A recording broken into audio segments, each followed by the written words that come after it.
you alluded to the kind of postmodernist kind of stance that many of us have now.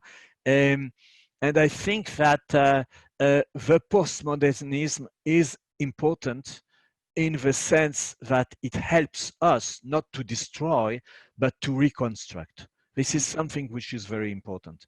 So I think that my personal approach, and I have to say this is the approach of my British colleagues here in education, is that we have to give to students a lot of liberty, but we have to give them ground rules of what we call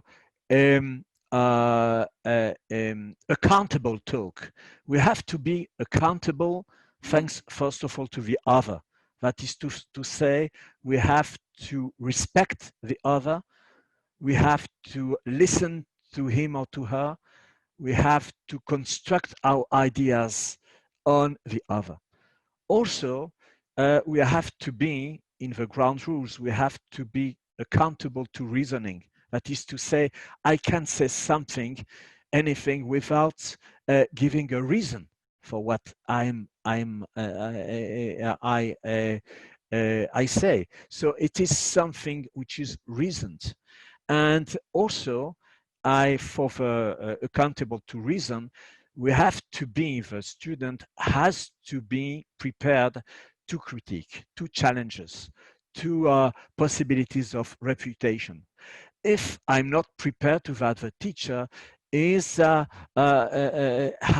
the duty to say, okay, now are there new ideas? Somebody is there somebody who doesn't think like, who agrees or doesn't agree, and to try to find a kind of consensus. Consensus is not an ideal, but it is an effort. It is an effort, and it's possible that the students will remain in a kind of dissensus, but this is okay. This is okay. And the third accountability that the teacher has to be the how to say that, the guide and the person who tries to see whether the things are respected, is about knowledge. Accountability of knowledge. When there are specialists, when there is a fact, where there are texts who convey some ideas, you can't ignore that.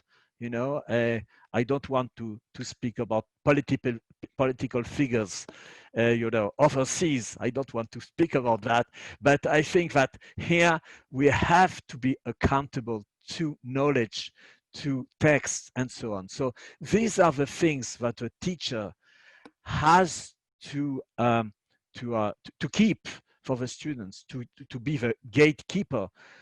Accountability to the other, accountability to reasoning, and accountability to knowledge.